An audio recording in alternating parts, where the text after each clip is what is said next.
Este é um programa do tempo em que se amarrava cachorro com linguiça. Uma época em que abobrinha era coisa de programa culinário e peneira não servia como guarda-sol. Hoje vamos voltar até 1975, ano em que um generalíssimo perdeu o superlativo e bateu as botas pela última vez. Em novembro de 75, a morte de Francisco Franco, depois de 36 anos de poder absoluto, restaurou a democracia espanhola, com o rei Juan Carlos assumindo o trono. Também em novembro, na África, Angola conquistava sua independência, aproveitando-se do fim da ditadura portuguesa. Antes, no mês de março, acabava a Guerra do Vietnã, com a tomada de Saigon pelos norte-vietnamitas. Estava consumada a maior derrota militar dos Estados Unidos.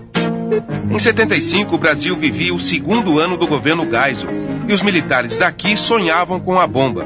Em julho foi fechado o acordo nuclear com a Alemanha, que permitiu a construção da usina Angra 2. Essa sim, literalmente, uma bomba. 75 foi também o ano em que o estado da Guanabara virou história. Em 15 de março, acontecia a reunificação com o estado do Rio de Janeiro. Em outubro, os protestos pelo assassinato do jornalista Vladimir Herzog no DOI-CODE de São Paulo obrigariam o governo a iniciar a chamada abertura lenta e gradual.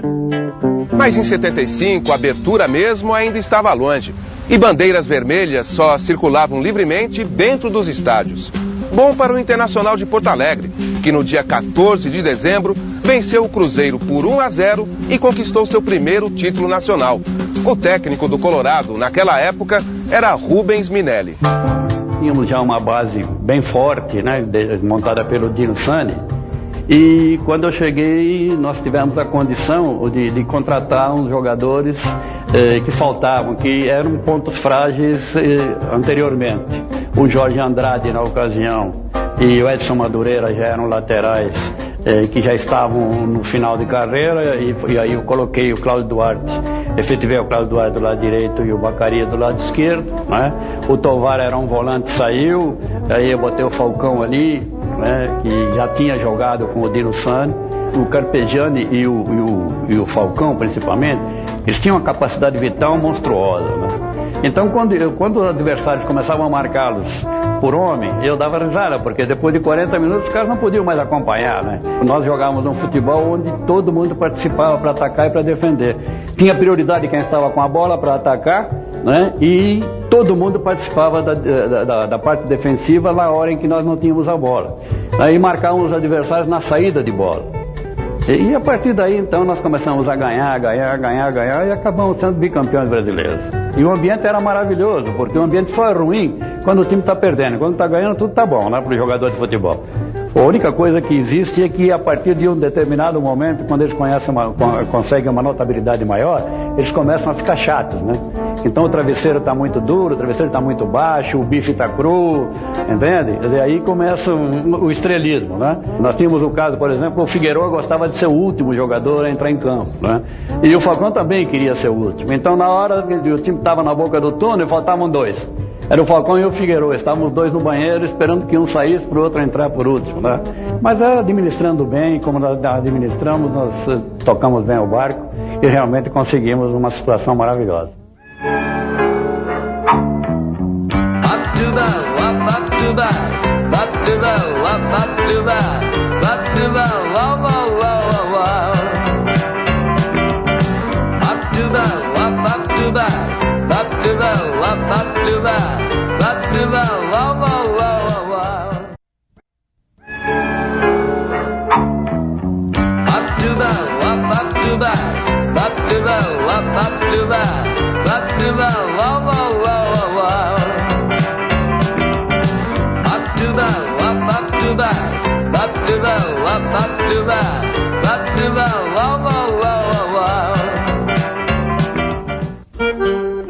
Em 1975, o Inter gaúcho jogava por música e a MPB estava em alta como o Colorado. Naquele ano, bastava ligar o rádio para ouvir sucessos como Refazenda, de Gilberto Gil. Acataremos teu ato, nós também somos do mato, como o pato e o leão. Aguardaremos, brincaremos no regato, até que nos tragam frutos teu amor, teu coração. Outra música muito tocada no ano foi Kid Cavaquinho, com João Bosco. Oi, que foi só pegar no cavaquinho pra nego bater, mas se eu contar o que pode um cavaquinho, os homens não vai crer. Mas quem arrombou a festa foi mesmo a ovelha negra Rita Lee. Levava uma vida sossegada, gostava de fome e água fresca. Da música para o futebol. O título brasileiro de 75 foi decidido em uma única partida no Beira-Rio. E Rubens Minelli continua contando como foi aquela final entre Inter e Cruzeiro. Era a primeira vez que ia ter uma final que paulistas e carioca não iam participar, né? Eram mineiros e gaúchos, né? Então aquilo repercutiu de uma maneira positiva e a imprensa toda, além de ser uma final do Brasileiro, estava lá. Era um fato inusitado, né? Foi um jogo maravilhoso, em que nós ganhamos e poderíamos ter perdido. O Manga fez defesas maravilhosas. Até no final do primeiro tempo, o médico me procurou e disse: olha, o Manga está sentindo a virilha. E o meu reserva era o Schneider. O Schneider era um muito bom goleiro, mas o Schneider não tinha personalidade para enfrentar uma final. E aí eu fiz um garrote pro Manga, peguei uma joelheira lisa, enrolei, fiz um garrote, falei: pô, isso aqui você vai ter que jogar, não chuta tiro de meta, nada, mas você vai ter que jogar. E o Manga se transformou praticamente no responsável pelo título, porque o Cruzeiro criou muitas situações, o Nelinho deu 4 ou 5 chutes maravilhosos e o Manga fez defesas espetaculares. Então nós acabamos ganhando o jogo em que nós poderíamos ter perdido. Foi um jogo absolutamente igual, um jogo maravilhoso. Dos craques da bola para os craques da tela. Em 75, na cerimônia de entrega do Oscar, o grande vencedor foi Francis Ford Coppola, com a segunda parte de O Poderoso Chefão. Você é muito gentil. There's something I do for you. You come, we talk. Grazie.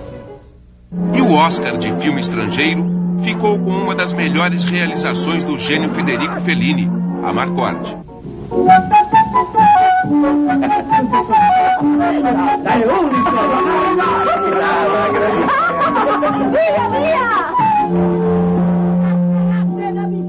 Se houvesse um Oscar para jogador de futebol, naquela decisão de 75 ele iria para o zagueiro chileno Figueroa. Além de comandar o time colorado, Dom Elias se deu ao luxo de marcar o gol da vitória. Foi uma falta do lado direito, que foi contestada pelo Cruzeiro, uma falta no Valdomiro, que o Valdomiro cobrou a falta, jogou a bola dentro da área, e o Figueroa, que estava acostumado com aquela jogada, veio por trás, ganhou em altura e acabou fazendo o gol.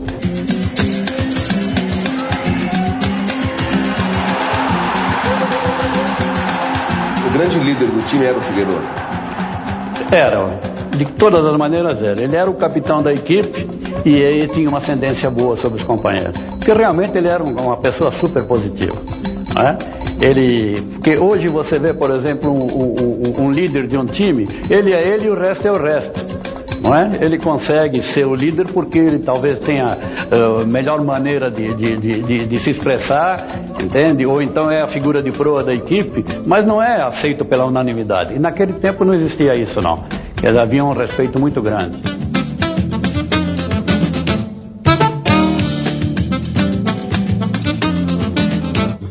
Com esse gol de Figueroa, o Inter bateu o Cruzeiro por 1-0, conquistando o primeiro de seus 3 títulos nacionais. E essa não foi a única surpresa do esporte brasileiro naquele ano. No começo da temporada de Fórmula 1, José Carlos Patti havia vencido em Interlagos o único grande prêmio de sua breve carreira.